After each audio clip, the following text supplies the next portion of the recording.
할렐루야. 오늘도 성령 하나님께서 우리의 마음을 주장하셔서 같이 나누는 말씀 가운데 하나님의 은혜를 충분히 누리는 시간이 되기를 간절히 소망합니다.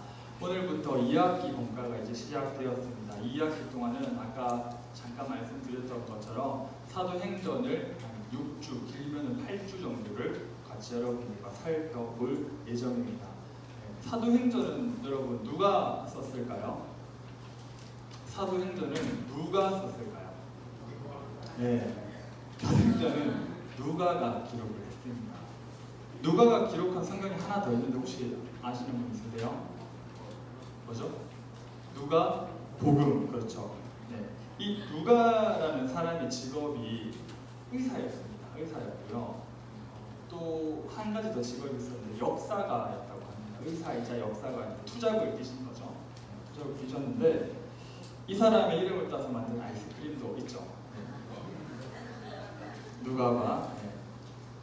이 한간의 소문에는 이 누가바를 만든 롯데 삼강의 어떤 직원이 이 누가바를 만들 때 이 교회를 다닌다. 그래서 누가바를 만들었다라는 루머가 있긴 있어요. 근데 그게 아니라 누가는요, 그 견과류가 들어가 있는 초콜릿을 누가라고 이야기를 합니다. 어디 가서 여러분도 누가바가 성경적인 아이스크림이다 이렇게 이야기하면 안 됩니다. 그렇죠? 자, 누가는요 예수님을 직접 만나보지 못한 사람이었습니다. 직접 예수님과 이렇게 예수님의 시대에 같이 살지 못했던 거죠. 그리고 예수님이 살았던 그 문화권은요 유대인들의 유대 문화권이었고, 이 누가가 살았던 곳은 헬라, 그러니까 그리스 문화권에 살고 있었던 사람이었습니다.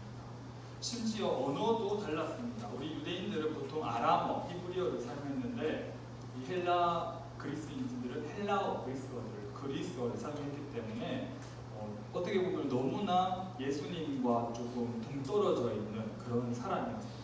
그런데 이런 누가가 예수님에 대한 이야기를 듣습니다. 그 복음을 전해 듣고 예수님을 자신의 구주로 영접을 합니다. 그래서 열심을 다해서 예수님이 어떻게 사역을 하셨고 예수님께서 어떻게 가르치셨는지를 자료를 다 이렇게 모으고 듣고 수집한 거를 체계적으로 잘 이렇게 성경을 만들었어요. 그게 바로 우리가 알고 있는 복음서 세 번째 위치한 누가복음이죠. 그래서 누가복음을 기록을 했고, 또 이 누가복음을 기록하는 동안 또 성령 하나님께서 성경을 쓸 수 있도록 항상 누가와 함께 역사를 하셨습니다. 그랬던 그가 이제 두 번째 책을 쓰죠. 그게 바로 오늘 우리가 읽은 사도행전입니다. 이번 책도 사실 그의 전문 분야는 의학입니다. 의사라고 했잖아요. 그런데 의사고 의학인데 의학의 주제를 가지지 않는다. 전혀 다른 주제로 이 사도행전을 썼습니다. 이 사도행전은요, 교회가, 우리가 지금 교회라는 공동체 안에 있잖아요. 교회가 어떻게 탄생했고 또한 어떻게 발전했는지를 상세하게 다루고 있는 그런 성경입니다. 사도행전을 여러분들이 한번 쭉 읽어보시면요, 이야기가 인물 중심으로 전개됩니다. 인물 중심으로. 그러니까 사도행전이잖아요. 사도가 예수님이 12제자를 이야기하는데 이 12제자들의 인물들의 중심, 그리고 또 12제자 말고도 이제 같은 사도의 조력자들, 이 인물들의 어떤 사건들로 이렇게 전개가 됩니다. 그래서 사람들이 오해를 하는 게 사도행전은 사도들의 어떤 위인전이다, 사도들의 어떤 그런 전기다라고 이제 오해를 하기도 합니다.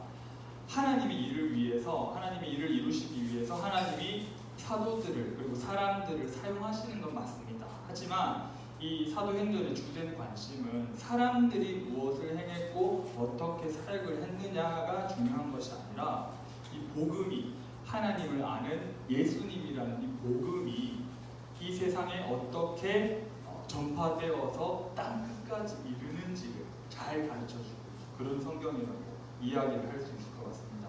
이 복음이 전해지기 위해 분명하게 아까 말씀드린 사도들이나 조력자들이나 이런 증인들이 하나님의 일을 위해서 도구로 사용이 되었던 거죠. 그리고 이들이 이제 사역을 하고, 그리고 이 교회가 만들어지고 교회가 전파되어지는 모든 것들 가운데 성령 하나님께서 각 사람에게 역사하시고 그들을 인도하시고 주장을 하셨습니다. 사도행전에 별명이 있어요. 성령행전이라고 하거든요. 그런데 그 이유가 뭐냐면은 다른 성경들보다 훨씬 더 성령 역사하심이 잘 나타나 있는 그런 성경이기 때문에 사도행전의 별명이 성령행전이라고 부르기도 합니다.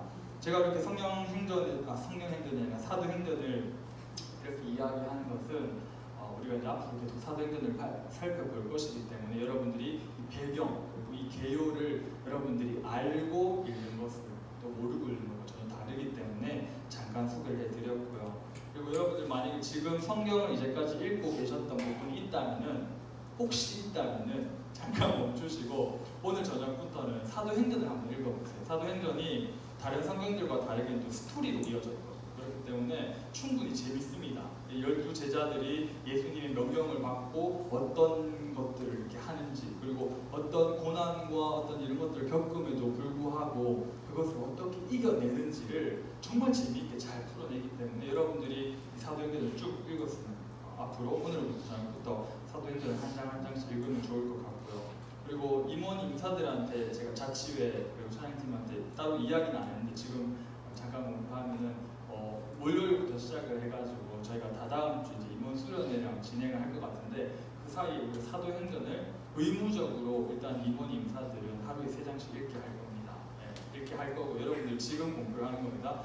그리고 임원 임사들뿐만 아니라 여러분들도 같이 한번 읽었으면 좋겠습니다. 이게 설교라는 것들이요. 제가 이제 여러분들 주일날 와가지고 전도사님이 하시는 말씀, 이제 이런 것들 목사님이 하시는 말씀 듣는 것도 매우 중요합니다. 듣는 게 가장 중요합니다. 근데 그냥 앉아서 아무 준비도 없이 와서 듣는 거는 설교에 대한 다른 태도가 아니에요. 그게 아니라 만약에 이번에 우리가 사도행전에 대해서 한다라고 하면은 사도행전을 여러분들이 충분히 이해하고 읽고 나서 그 다음에 설교를 들을 때 훨씬 더 풍성한 은혜가 있거든요. 그렇기 때문에 설교라는 것은 일방적으로 제가 전하는 것도 아니고 여러분들과 제가 소통하는, 여러분들이 같이 읽고 와서 그리고 궁금한 점이 있으면 끝나고 또 물어보고 이었던 어떻게 보면 소통의 시간이기 때문에 1차적으로 하나님께 영광 돌리는 시간이고 2차적으로는 성도가 말씀으로 교제하는 시간이기 때문에 여러분들께서 이 사도행전 꼭 1장부터 28장까지 꼭 읽어보시면 좋을 것 같습니다.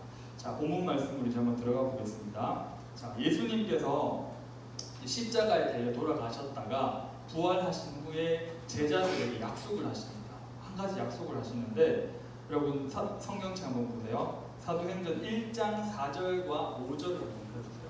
네, 1장 4절과 5절에 보면요, 예수님께서 제자들에게 약속을 하나 하십니다.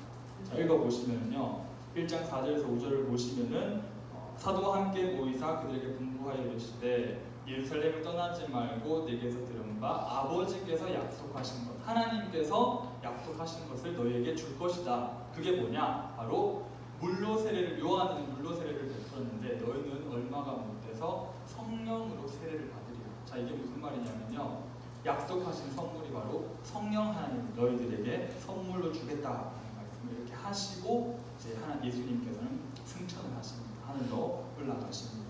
그리고 나서 한 열흘 좀 흘렀을까요? 이제 오순절 날이 다가옵니다. 오순절 날이 다가오는데 오늘 본문 우리 읽은 2장 1절을 보시면은 이렇게 나와 있습니다. 오순절 날이 이름에 그들이 다 같이 한 곳에 모여 있더니 이렇게 되어 있습니다.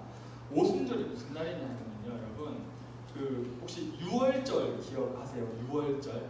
6월절 다시 한번 설명을 드리면은 예전에 이제 이스라엘 백성이 애굽에 노예로 있다가 탈출을 할 때 마지막 10번째 재앙이 장자의 재앙이었는데 그것들을 하나님께서 은혜로 우리들을 살려주시고 애굽에서 이제 탈출시켜 주셨다는 그 은혜와 또한 언약을 기억하면서 지키는 그 날이 바로 6월절입니다. 6월절인데 이 오순절 날은 6월절로부터 50일 이후에 지키는, 보통 50일 이후에 지키는 것이 오순절인데 오순절에는 뭐를 하냐 하면은요, 이제 그동안 보리가 다 익었습니다. 보리를 이제 추수 다 하고 오순절 날이 딱 되면은 보리를 추수하게 해주신 하나님께 감사를 드리면서 이 감사의 축제를 여는 날이 바로 이 오순절입니다. 오순절인데 이 구약 성경을 보면은요, 오순절 날에 또 다른 사건이 있었어요. 이게 무슨 사건이냐면은 예전에 이제 모세가 이스라엘 백성들을 데리고 나와서 시내산이라는 곳에 올라갑니다. 올라가서 뭐를 받아요? 혹시 뭐 받는지 아세요? 네, 감사합니다. 10계명을 딱 받습니다. 이 10계명을 받는 그 절기가 그때가 바로 오순절이에요. 그때가 시기가 다 겹쳐요. 그래서 이 참 신기하고 재밌는 게 구약과 신약이 뭔가 따로 볼 것 같지만 아주 긴밀하게 연결되어 있다는 것이 여기서 또 나오는 겁니다. 자, 구약 시대의 오순절 때는 하나님께서 돌판에 율법을 주셨다고 하시면은 예수님께서 오시고 신약 시대에 왔을 때는 이 돌판 옛 언약인 율법을 주시는 것이 아니라 성령님을 우리에게 주신다는 거죠. 말씀의 영이신 성령님을 우리에게 주시는 겁니다. 그러니까 예수님이 오심으로써 옛날 그 율법의 언약이 완성이 되고 그리고 이것이 이제 새 언약이 되면서 이제 새 언약 성령 하나님께서 우리에게 주신다는 거죠. 구약 시대 때 이 십계명이 있는 곳, 언약궤가 있는 곳을 우리가 성전이라고 불렀습니다. 성전, 성막이라고 불렀는데 이제 성령 하나님께서 우리에게 오셨잖아요. 그러니까 우리가 성전이 되는 겁니다. 이런 연결성이 있는 거예요. 구약 시대 때는 이 십계명 율법 말씀이 있는 곳이 바로 성전이고 성막이었다고 하면은 예수님께서 다시 오셨을 때는 성령 하나님께서 우리에게 오셨기 때문에 우리가 바로 하나님의 성전이 되는 거죠. 이런 긴밀한 관계가 있다는 겁니다. 한 장만 넘겨주세요. 고린도전서 6장 19절에 보면은 이렇게 정확하게 나와 있습니다. 너희가 성령의 전이다. 성전이라고 이야기하는 거죠. 이런 말씀이 여기 있다는 겁니다. 자, 그들이 이 오순절날 흩어지지 않고 다락방에 이제 모여 있습니다. 모여 있는데 예수님께서 약속하신 성령이 이제 임하시는 거죠. 임하는데 세 가지 현상으로 임합니다. 세 가지 현상. 첫 번째, 2절을 보시면요. 첫 번째 청각적 현상으로 성령 하나님께서 오십니다. 무슨 2절에 보시면요. 2장 2절 보시면은 하늘로부터 급하고 강한 바람 같은 소리가 있다. 이렇게 이야기를 하시거든요. 이게 뭔가 그 중에 있었던 한 사람이 들었던 어떤 환청이 아닙니다. 환청이 아니라 그 다락방에 120명 정도의 일단 제자들이 있었거든요. 근데 그 120명의 제자들이 다 같이 들었던 그런 성령 하나님께서 오시는 영적인 바람 소리였다는 거죠. 우리가 이번에 이제 수련회 때 사도신경도 배우고 웨스트민스터 그리고 하이델베르크 그렇게 교리들 그리고 말씀을 배우면서 성령 하나님이 누구신지 우리 하나님이 누구신지에 대해서 교리로 배우잖아요. 머리로 배웁니다. 근데 사실은 거기서 끝나면 그건 참된 신앙이라고 이야기할 수가 없어요. 그거는 머리로 배우는 지식에서 끝나는 겁니다. 우리가 오늘 성령 하나님께서 바람 같은 소리로 오셨던 것처럼 이 균형이 되게 중요한데 뭐냐면은 우리가 참된 하나님, 참된 성령 하나님을 교리로 머리로도 분명히 바르게 알고 이해해야 되지만 가슴으로 뜨겁게 그분을 만나야 된다.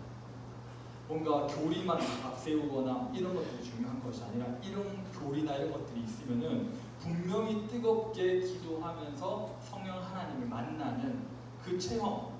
그러니까 이 교리와 체험 이런 것들이 신앙의 균형을 이루어야 된다는 거죠. 뭔가 하나를 강조해서 된다는 것이 아니라 분명히 머리로 바른 교리를 알고 또 성령 하나님께서 우리 삶에서 역사하시는 그 체험들을 우리가 삶 속에서도 느끼고 기도로서도 우리 성령 하나님을 만나야 된다는 거예요. 이 균형을 이루는 것이 매우 중요합니다. 그렇게 우리는 그것을 소망하고 또 그렇게 소망하면서 나가야 된다는 거죠. 첫 번째 성령 하나님께서 이렇게 바람 같은 소리로 오셨습니다. 두 번째는요. 시각적 현상으로 오십니다. 3절에 나와 있습니다. 불의 혀처럼 갈라지는 것들이 각 사람 위에 하나씩 임했다라고 얘기하는데 이 우리가 불이 타오르는 모습을 보면 이렇게 갈라진 혀처럼 보이잖아요. 그래서 여기 3절에서도 불의 혀라고 이렇게 이야기를 하고 있습니다. 이것도 한 사람한테는 보인 것이 아니라 거기 있는 모든 사람들한테 이 불의 모습이 보였다라고 기록을 하고 있다는 거죠. 뭔가 우리가 보통 생각하는 마블이나 이런 데 등장하는 판타지 이런 부분이 아니라 실제로 일어나는 현상이고 이 당시에 그리고 성령의 불이 그들 각자에게 임했다는 겁니다. 이 구약 성경에서도요 하나님께서는 불로 많이 나타나셨어요. 처음에 모세가 하나님을 처음 만났을 때도요 떨기나무에 불이 확 붙어가지고 그렇게 찾아오셨고요. 그리고 열왕기상에 보면 엘리야라는 선지자가 있습니다. 엘리야라는 선지자도 그 우상 숭배를 하는 바알과 아세라 그런 거짓 선지자들 850명과 한판 붙을 때 그때도 하나님께서 또 불로 임하셨고, 더 확실한 또 얘기가 어디 나와 있냐면요, 누가복음 3장 16절에 나와 있습니다. 한 장만 넘겨주시면 우리 화면보고 한번 다 같이 한번 읽어볼까요? 누가복음 3장 16절 시작. 요한이 모든 사람에게 대답하여 이르되 나는 불로 너희에게 세례를 베풀거니와 나보다 능력이 많으신 이가 오시나니 나는 그의 신발끈을 풀기도 감당하지 못하겠노라. 그는 성령과 불로 너희에게 세례를 베푸실 것이고. 정확하게 이렇게 이야기를 하고 있습니다. 요한이 이 예수님께서 약속하신 성령, 그리고 이 성령의 불이 오늘날에도 여러분들에게 임하기를 간절히 소망합니다. 사실 많은 사람들이 이것들을 많이 믿지 않으려고 하기도 해요. 뭔가 교리, 뭔가 이렇게 이런 예전에 있었던 기적이고 예전에 있었던 일이지만 지금은 따로 이렇게 있지 않는다. 사실 저는 조금 생각이 다릅니다. 이 단지 구약 시대에 있었던 이야기, 뭔가 오순절날만 있었던 그런 사건이라고 한다면은 우리는 하나님을 제한하는 거예요.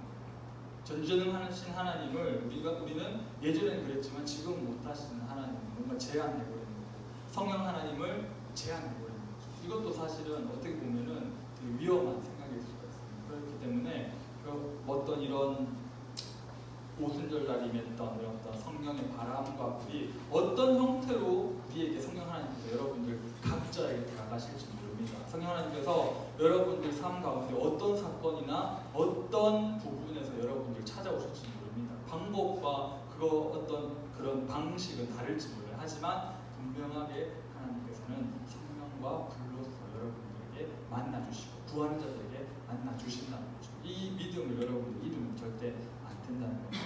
자, 세 번째, 성령이 세 번째 임했을 때 현상은요, 전인격적으로 변하는 현상이 있었습니다. 전인격이라고 하면 여러분 좀 단어가 어렵잖아요. 전인격이 뭘 얘기하냐면요, 영혼과 육체를 이야기합니다.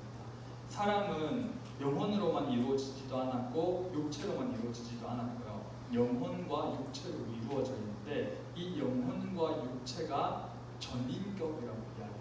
전인격이라고 얘기하는데 영과 육체가 완전히 변화되는 그런 경험을 성령 하나님께서 오셨을 때 경험을 합니다. 사도행전 오늘 읽은 2장 4절을 한번 보시면요, 그들이 다 성령의 충만함을 받고 성령이 말하게 하심을 따라 다른 언어들로 말하기 시작하니라 라고 이렇게 이야기합니다. 성령 충만 받은 사람들이 자기가 이전에 배우지도 못했던 다른 언어들로 막 이야기들을 하기 시작을 한다는 거죠. 이 성령 하나님께서 역사하셨을 때는, 찾아오셨을 때는 처음에 소리 같은 청각적 현상과 그리고 불과 같은 시각적 현상, 그리고 우리 영혼과 육체가 변하는 어떤 전인격적인 변화를 우리에게 불러 일으키셨다는 거죠. 이 오순절은요, 오순절날 있었던 이런 사건인데, 이 오순절은 이스라엘 3대 명절 중에 하나입니다. 아까 말씀드렸던 6월절, 그리고 오순절, 그리고 초막절, 이렇게 세 가지가 이스라엘 3대 명절인데, 이 명절 때마다 각 지역에, 각 나라에 퍼져 있던 예루살렘에 퍼져 있는 유대인들, 그리고 이제 유대 종교를 믿는 사람들이 예루살렘으로 순례를 다 옵니다. 이 절기에는 다 모여서 예루살렘이 정말 북적북적해요. 엄청 북적북적한데 이 많은 지역에서 몰려온 사람들이 예루살렘에 다 있었는데 어디에서 왔는지 오늘 성경에 되게 친절하게 한 명 한 명 다 나와 있습니다. 한 장만 넘겨주세요. 2장 9절과 10절을 보시면은요, 오늘 읽은 2장 9절과 10절 보시면은, 자, 바데, 메데, 엘람, 메소포타미아, 이거 여러분들 지리 시간에 배운 메소포타미아, 그거랑 같은 겁니다. 메소포타미아, 그 유대와 갑바도기아, 본도와 아시아. 여기 등장하는 아시아는 우리 아시아랑은 조금 다릅니다. 다른 이 당시에 있었던 아시아라는 지역이고요. 부르기아, 밤빌리아, 애국, 구레네, 리비아, 로마, 그리고 그레데, 아라비아입니다. 정말 많은 곳에서 예루살렘에 꽉 다 모인 거예요. 이렇게 모여서 있었는데, 한 장만 넘겨주세요. 사진을 쭉 보시면은 또 이거를 보면 약간 이해가 조금 더 쉬울 수도 있습니다. 본도 갑바도기아는 위에 있고, 로마, 메데, 알라, 메소포타미아, 예루살렘은 어디 있냐면요, 아라비아 글자 바로 위에 예루살렘이 있습니다. 이집트가 그 밑에 있고 구레네. 그러니까 이 전체 지중해 전체 대륙에 있는 모든 사람들이 저 예루살렘 아라비아 바로 위에 있는 아라비아 대륙 저기 글자 바로 위에 있는 예루살렘에 다 같이 모여서 이제 그 절기를 지키러 왔다는 거죠. 엄청 많은 사람들이 모였을 겁니다. 모여 왔는데 이제 그 사람들이 모여서 이제 그것들을 지키러 왔는데 이제 어떤 다락방, 바가의 다락방이라고 하는 곳에 갑자기 크고 이상한 소리가 나요. 그렇기 때문에 사람들이 막 그쪽으로 모여드는 거죠. 가보니까 정말 신기한 일이 벌어지고 있는 겁니다. 각 지역에서 모인 사람들이기 때문에 각각 사용하는 단어, 언어도 다 달랐을 겁니다. 달랐는데 이 다락방에 모여있던 120명의 제자들이 자기들이 한 번도 배워보지 못한 정말 이 갈릴리라고 하는 시골 사람들이거든요. 갈릴리 이 시골 촌놈 120명이 모여있는데 이 정말 자기네 각 언어로 각지에 모였는데 수많은 언어들로 복음을 하나님의 큰 일을 전하고 있었던 거예요. 그러니까 다른 지역에서 온 순례객들이 너무나 신기한 거죠. 아니 이 사람들 이렇게 배우지도 못한 사람들이 어떻게 우리나라의 언어를 저렇게 일창하게 복음을 이야기하는지, 이게 바로 아까 말했던 전인격적으로 변했던 그 현상인들이죠. 성령 하나님께서 역사하셔서. 그래서 이렇게 막 들으니까 이 한 언어도 아니고 여러 개의 수십 개의 각자 나라의 언어를 들으니까 너무나 신기한 겁니다. 그래서 이런 것들을 이제 막 경험하니까 사람들이 꽉 모였던 거죠. 모였는데 이 성령 하나님께서 임하신 광경을 보고도 이 사람들의 반응은 되게 다양합니다. 어떤 사람은 놀랍다, 정말 하나님 계신 게 아니냐, 놀랍다라고 이야기도 하지만 또 어떤 사람들은 의심하기도 하고요. 또 어떤 사람들은 술에 취해서 제대로 헛소리한다, 조롱하기도 했다는 거죠. 이런 것들을 보면요, 이 사람들은 정말 한결같은 것 같습니다. 오늘날에도 우리가 복음을 전하고 전도를 했을 때 정말 겸허하게 회개하고 예수님을 받아들인 사람이 있는가 하면은 정말 과학적으로 따지려고 하고 복음이 맞냐, 성경이 과학적으로 사실이냐면서 따지고 의심하고 드는 사람도 있고, 헛소리다, 이 성경 다 미신이다, 헛소리다라고 하는 반응들이 다 다른 게 오늘날에도 있는 것처럼 이 2000년 전에도 그렇게 사람들이 반응했다는 거죠. 참 한결같은 거죠. 네. 그렇기 때문에 우리가 뭐 전도를 하면서도 사람들이 안 받아들임에 있어서 너무 실망하고 할 필요가 없습니다. 2000년 전 사람들도 똑같이 그렇게 느꼈기 때문에 우리도 위로를 받을 수가 있는 거죠. 자, 이렇게 성령이 충만해진 사람들은 다른 언어들로 막 이야기를 했지만 그 내용은 바로 하나님의 복음이었습니다. 하나님의 큰일이었고 하나님의 복음을 전했던 거죠. 자, 아까 전에 제가 구약이랑 신약이 뭔가 많이 이어져 있다고 했잖아요. 이 언어 사건 자체도 되게 많이 이어져 있습니다. 창세기 11장에 보시면요, 바벨탑 사건 아마 기억을 하실 거예요. 하나님께서 이제 사람들이 모여가지고 이제 교만해진 거죠. 사람들이 내가 하나님보다 높아질 수 있다 해가지고 내 이름을 내어서, 내 이름을 드러내어서 탑을 쌓아서 하나님께로 하늘에 닿게 하자면서 막 쌓아요. 쌓으니까 하나님께서 이제 너무 교만하다, 너무나 인간 중심적인 생각과 너희들을 드러내려 하는 그 교만함을 내가 다 흩어버리겠다 하시면서 인간의 언어들을 이렇게 다 갈라뜨립니다. 인간의 언어들을 서로 다 다른 언어들을 사용하게 하시면서 이 언어의 장벽을 만듦으로써 사람들을 흩어버리시는 거죠. 이게 이제 다 그 바벨탑 있었던 사건인데, 이 오순절 마가 다락방에서 이전까지 있었던 그 언어에 통한 장벽으로 인한 사람들의 갈라짐과 흩어짐이 다시 이제 해결되는 그런 장면들이 나온다는 거죠. 자, 성령 하나님의 이름으로 모여서, 하나님의 이름으로 모여서 성령을 받은 사람들이 이 언어는 다르지만 한 복음, 한 마음, 한 뜻, 한 복음으로 이제 하나님의 일을 이야기하게 되는 거죠. 자기 이름을 드러내려고 하고 사람의 이름을 드러내려고 했을 때는 하나님께서 언어로 가르셨지만, 하나님의 이름을 드러내려고 하고 성령 하나님의 이름으로 모였을 때는 다른 언어를 사용함에도 불구하고 하나의 복음, 한 마음 한 뜻으로 고백을 할 수가 있다는 거죠. 이게 참으로 어떻게 보면은 아까 말씀드린 구약과 신약의 되게 어떤 그런 연결점이기도 하면서 또한 되게 하나님께서 정말 역사하시는 그런 신기하고 놀라운 역사라고 우리가 생각할 수 있을 것 같습니다. 자, 성령을 받고 이렇게 성령에 충만해진 사람들은요, 여러분들도 성령을 받으면은 뭔가 이 인간 중심적인 공동체가 아니라 정말 성령님이 인도하시고 성령님이 주장하시는 그런 성령 하나님의 공동체가 되는 겁니다. 여러분 베드로 기억하시죠? 베드로도 보면은 예수님 십자가에 달려 돌아가실 때 이렇게 얘기하잖아요. 예수님 대제사장의 시종이 있었는데 시종이 너 예수님이랑 같이 있던 사람 아니냐? 그러니까 막 얼버무리면서 말도 제대로 못하면서 나 아니에요 하면 이렇게 도망가는 그런 베드로, 정말 어설픈 베드로가 이 성령 하나님을 받고 변화가 되었을 때는 이 정말 우리 오늘 읽은 2장 이후에 보면 베드로가 오순절 설교를 하는데 정말 유창하게 정말 멋있게 하나님의 복음을 전하는 설교가 쫙 나오거든요. 예수님을 증거하는, 이렇게 변화된다는 거예요. 전인격적으로 성령님을 만났을 때, 성령 하나님 들어오셨을 때 베드로를 변화시키는 것처럼 우리도 변화받고, 또한 이렇게 베드로의 설교를 듣고 그때 3,000명이나 회개를 하고 예수님께 돌아오던 역사가 있거든요. 이게 바로 다 성령 하나님의 역사하심이라는 거죠. 그리고 그렇게 함으로써 아까 말씀드렸던 우리 초대 교회가 여기서 탄생을 하게 되는 겁니다. 자, 말씀을 정리하도록 하겠습니다. 사도행전 1장 8절을 보시면요, 성령이 우리에게 임했을 때 예수님께서 말씀하십니다. 어떻게 너희가 되느냐? 너희가 권능을 받을 것이다. 그리고 예루살렘, 온 유대, 사마리아 땅까지 들어 내 증인이 될 것이다 라고 얘기를 하십니다.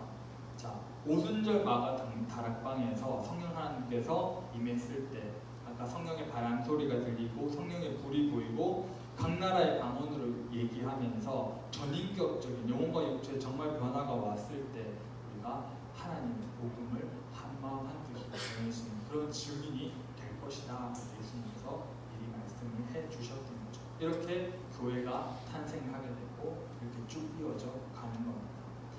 성령이 임했을 때 이렇게 교회가 탄생을 하고 교회가 온 땅으로 퍼지는 이 장면이 바로 사도행전의 처음 시작의 모습이라는 겁니다.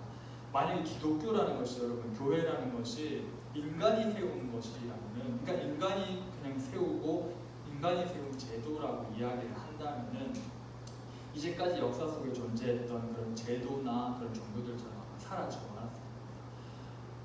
초대교회 때도 막 수많은 이단들이 있었고요. 중세교회 때는 말도 안 되게 그 교회랑 기독교가 타락을 했잖아요. 근데 그럼에도 불구하고 지금 우리 교회랑 기독교가 살아남아서 전해진 이유가 뭘까요? 그 이유는 한 가지밖에 없다는 거죠. 사람이 만든 것이 아니라 성령 하나님께서 역사하신 다음 그 결과 하나님께서 만드신 교회라는 것이 바로 하나님께서 교회를 세우셨기 때문에 지금까지도 여전히 존재하는 거고 우리도 믿고 있다는 것을 기억하면 좋을 것 같습니다. 기독교는요, 교회는 우리의 삶이나 그런 우리의 삶의 질을 향상시키는 그런 프로그램이나 제도가 아닙니다.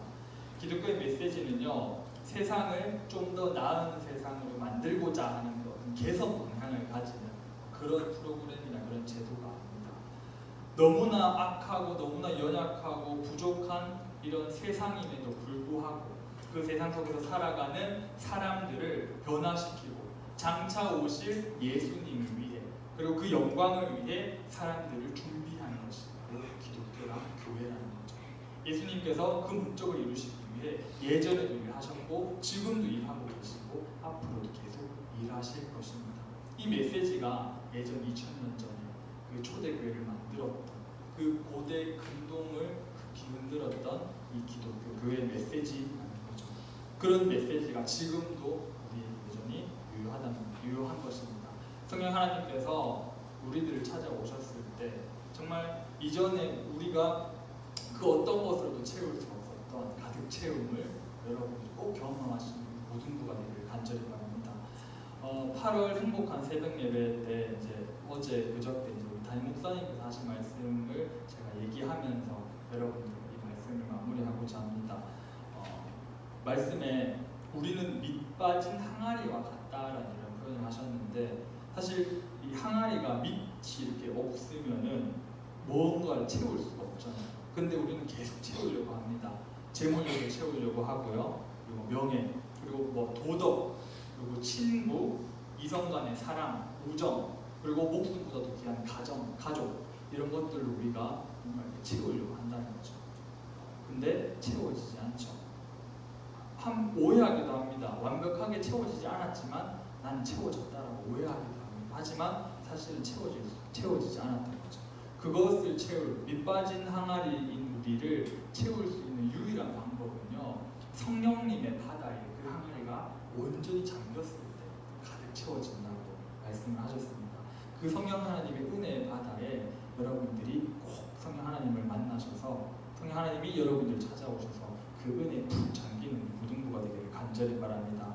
그래서 변화받은 여러분들을, 변화받은 우리들을 바른 교회로 세우실 것이고 앞으로도 그 교회가, 바른 교회가 온 세상에 퍼져나가게 될 것입니다. 그 은혜를 바라고 그 사명을 소망하면서 하루하루를 살아가는 우리 고등부가 되기를 예수님의 이름으로 간절히 소망합니다. 자, 우리 찬양 한곡 부를까요? 오늘